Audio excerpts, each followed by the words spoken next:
Dos palabras de Isabel Allende. Tenía el nombre de Belisa Crepusculario, pero no por fe de bautismo o acierto de su madre, sino porque ella misma lo buscó hasta encontrarlo y se vistió con él. Su oficio era vender palabras. Recorría el país desde las regiones más altas y frías hasta las costas calientes, instalándose en las ferias y en los mercados, donde montaba 4 palos con un toldo de lienzo, bajo el cual se protegía del sol y de la lluvia para atender a su clientela. No necesitaba pregonar su mercadería, porque de tanto caminar por aquí y por allá, todos la conocían. Había quienes la guardaban de un año para otro, y cuando aparecía por la aldea con su atado bajo el brazo, hacían cola frente a su tenderete.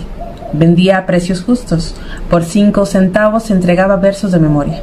Por 7 mejoraba la calidad de los sueños. Por 9 escribía cartas de enamorados. Por 12 inventaba insultos para enemigos irreconciliables. También vendía cuentos, pero no eran cuentos de fantasía, sino largas historias verdaderas que recitaba de corrido sin saltarse nada. Así llevaba las nuevas de un pueblo a otro. La gente le pagaba por agregar 1 o 2 líneas. Nació un niño, murió fulano, se casaron nuestros hijos, se quemaron las cosechas. En cada lugar se juntaba una pequeña multitud a su alrededor para oírla cuando comenzaba a hablar, y así se enteraban de las vidas de otros, de los parientes lejanos, de los pormenores de la guerra civil. A quien le comprara 50 centavos, ella le regalaba una palabra secreta para espantar la melancolía. No era la misma para todos, por supuesto, porque eso habría sido un engaño colectivo.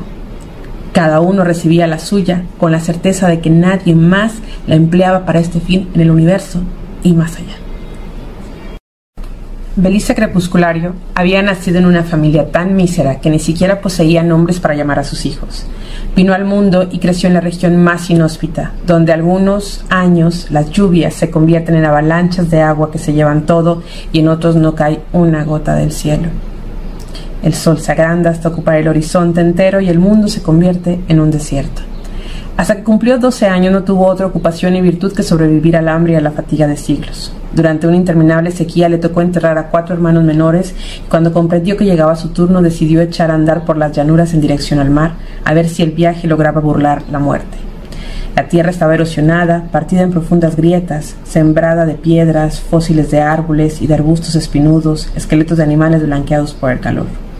De vez en cuando tropezaba con familias que, como ella, iban hacia el sur siguiendo el espejismo del agua.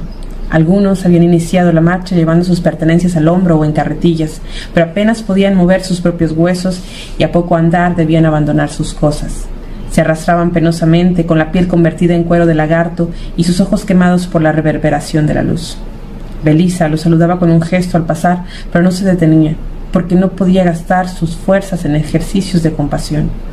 Muchos cayeron por el camino, pero ella era tan tosuda que consiguió atravesar el infierno y arribó por fin a los primeros manantiales, finos hilos de agua, casi invisibles, que alimentaban una vegetación raquítica y que más adelante se convertirían en riachuelos y esteros. Belisa Crepusculario salvó la vida y además descubrió por casualidad la escritura. Al llegar a una aldea en las proximidades de la costa, el viento colocó a sus pies una hoja de periódico. Ella tomó aquel papel amarillo y quebradizo y estuvo largo rato observándolo sin adivinar su uso, hasta que la curiosidad pudo más que su timidez. Se acercó a un hombre que lavaba un caballo en el mismo charco turbio donde ella saciaría su sed. «¿Qué es esto?», preguntó. «La página deportiva del periódico», replicó el hombre sin dar muestras de asombro ante su ignorancia.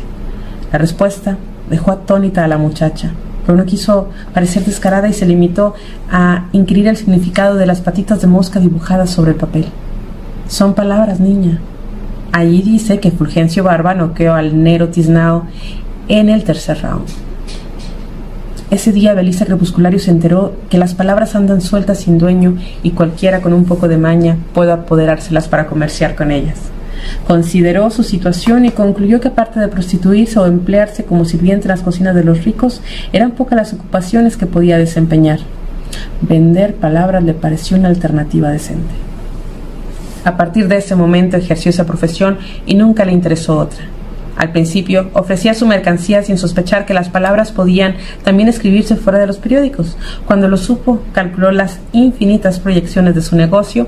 Con sus ahorros le pagó 20 pesos a un cura para que le enseñara a leer y a escribir, y con los 3 que le sobraron se compró un diccionario. Lo revisó desde la A hasta la Z y luego lo lanzó al mar, porque no era su intención estafar a los clientes con palabras envasadas. Varios años después, en una mañana de agosto, se encontraba Belisa Crepusculario en el centro de una plaza, sentada bajo su toldo vendiendo argumentos de justicia a un viejo que solicitaba su pensión desde hacía 17 años. Era día de mercado y había mucho bullicio a su alrededor. Se escucharon de pronto galopes y gritos. Ella levantó los ojos de la escritura y vio primero una nube de polvo y enseguida un grupo de jinetes que irrumpió en el lugar. Se trataba de los hombres del coronel, que venían al mando del mulato, un gigante conocido en toda la zona por la rapidez de su cuchillo y la lealtad hacia su jefe. Ambos, el coronel y el mulato, habían pasado sus vidas ocupados en la guerra civil y sus nombres estaban irremisiblemente unidos al estropicio y la calamidad. Los guerreros entraron al pueblo como un rebaño en estampida, envueltos en ruido, bañados de sudor y dejando a su paso un espanto de huracán. Salieron volando las gallinas, dispararon a perderse los perros, corrieron las mujeres con sus hijos y no quedó en el sitio del mercado otra alma viviente que Belisa Crepusculario, quien no había visto jamás al mulato y por lo mismo le extrañó que se dirigiera hacia ella. «A ti te busco», le gritó señalándola con su látigo enrollado, y antes que terminara de decirlo, dos hombres cayeron encima de la mujer atropellando el toldo y rompiendo el tintero. La ataron de pies y manos y la colocaron atravesada como un bulto de marinero sobre la grupa de la bestia del mulato. Emprendieron galope en dirección a las colinas. Horas más tarde, cuando Belisa Crepusculario estaba a punto de morir con el corazón convertido en arena por las sacudidas del caballo, sintió que se detenían y 4 manos poderosas la depositaron en tierra. Intentó ponerse de pie y levantar la cabeza con dignidad, pero le fallaron las fuerzas y se desplomó como un suspiro, hundiéndose en un sueño ofuscado. Despertó varias horas después con el murmullo de la noche en el campo, pero no tuvo tiempo de descifrar esos sonidos porque al abrir los ojos se encontró ante la mirada impaciente del mulato arrodillado a su lado. «Por fin te despiertas, mujer», dijo alcanzándole su cantimplora para que bebiera un sorbo de aguardiente con pólvora y acabara de recuperar la vida. Ella quiso saber la causa de tanto maltrato y le explicó que el coronel necesitaba sus servicios. Le permitió mojarse la cara y enseguida la llevó a un extremo del campamento donde el hombre más temido del país reposaba en una hamaca colgada entre 2 árboles. Ella no pudo verle el rostro porque tenía encima la sombra incierta del follaje y la sombra imborrable de muchos años viviendo como un bandido, pero imaginó que debía ser de expresión perdularia si su gigantesco ayudante se dirigía a él con tanta humildad. Le sorprendió su voz. Era suave y bien modulada como la de un profesor. «¿Eres la que vende palabras?», le preguntó. «Para servirte», balbuceó ella oteando en la penumbra para verlo mejor. El coronel se puso de pie y la luz de la antorcha que llevaba el mulato le dio de frente. La mujer vio su piel oscura y sus fieros ojos de puma y supo al punto que estaba frente al hombre más solo de este mundo. «Quiero ser presidente», dijo él. Estaba cansado de recorrer esa tierra maldita en guerras inútiles y derrotas que ningún subterfugio podía transformar en victorias. Llevaba muchos años durmiendo a la intemperie, picado de mosquitos, alimentándose de iguanas y sopa de culebra, pero esos inconvenientes menores no constituían razón suficiente para cambiar su destino. Lo que en verdad le fastidiaba era el terror en los ojos ajenos. Deseaba entrar a los pueblos bajo arcos de triunfo, entre banderas de colores y flores, que lo aplaudieran y le dieran de regalo huevos frescos y pan recién horneado. Estaba harto de comprobar cómo a su paso huían los hombres, abortaban de susto a las mujeres y temblaban las criaturas. Por eso había decidido ser presidente. El mulato le sugirió que fueran a la capital y entraran galopando al palacio para apoderarse del gobierno, tal como tomaron tantas otras cosas sin pedir permiso. Pero al coronel no le interesaba convertirse en otro tirano. De esos ya habían tenido bastantes por allí y además de ese modo no obtendría el efecto de las gentes. Su idea consistía en ser elegido por votación popular en los comicios de diciembre. Para eso necesito hablar como un candidato. ¿Puedes venderme las palabras para un discurso?, preguntó el coronel a Belisa Crepusculario. Ella había aceptado muchos encargos, pero ninguno como este. Sin embargo, no pudo negarse, temiendo que el mulato le metiera un tiro entre los ojos, o peor aún, que el coronel se echara a llorar. Por otra parte, sintió el impulso de ayudarle, porque percibió un palpitante calor en su piel, un deseo poderoso de tocar a ese hombre, de recorrerlo con sus manos, de estrecharlo con sus brazos. Toda la noche y buena parte del día siguiente estuvo Belisa Crepusculario buscando en su repertorio las palabras apropiadas para un discurso presidencial, vigilada de cerca por el mulato, quien no apartaba los ojos de sus firmes piernas de caminante y sus senos virginales. Descartó las palabras ásperas y secas, las demasiado floridas, las que estaban desteñidas por el abuso, las que ofrecían promesas improbables, las carentes de verdad y las confusas, para quedarse solo con aquellas capaces de tocar con certeza el pensamiento de los hombres y la intuición de las mujeres. Haciendo uso de los conocimientos comprados al cura por 20 pesos, escribió el discurso en una hoja de papel y luego hizo señas al mulato para que desatara la cuerda con la cual la habían amarrado por los tobillos a un árbol. La condujeron nuevamente donde el coronel y al verlo, ella volvió a sentir la misma palpitante ansiedad del primer encuentro. Le pasó el papel y aguardó, mientras él lo miraba sujetándolo con la punta de los dedos. ¿Qué carajo dice aquí?, preguntó por último. ¿No sabes leer? Lo que yo sé hacer es la guerra, replicó él. Ella leyó en voz alta el discurso. Lo leyó 3 veces, para que su cliente pudiera grabárselo en la memoria. Cuando terminó, vio la emoción en los rostros de los hombres de la tropa que se juntaron para escucharla y notó que los ojos amarillos del coronel brillaban de entusiasmo. Seguro que con esas palabras el sillón presidencial sería suyo. Si después de oírlo 3 veces los muchachos siguen con la boca abierta, es que esta vaina sirve, aprobó el mulato. ¿Cuánto te debo por tu trabajo, mujer?, preguntó el jefe. 1 peso, coronel. No es caro, dijo abriendo la bolsa que llevaba colgada del cinturón con los restos del último botín. Además, tienes derecho a una ñapa. Te corresponden 2 palabras secretas, dijo Belisa Crepusculario. ¿Cómo es eso? Ella procedió a explicarle que por cada 50 centavos que pagaba un cliente, le obsequiaba una palabra de uso exclusivo. El jefe se encogió de hombros, pues no tenía ni el menor interés en la oferta, pero no quiso ser descortés con quien lo había servido también. Ella se aproximó sin prisa al taburete de suela donde él estaba sentado y se inclinó para entregarle su regalo. Entonces el hombre sintió el olor de animal montuno que se desprendía de esa mujer, el calor de incendio que irradiaban sus caderas, el roce terrible de sus cabellos, el aliento de hierbabuena susurrando en su oreja las 2 palabras secretas a las cuales tenía derecho.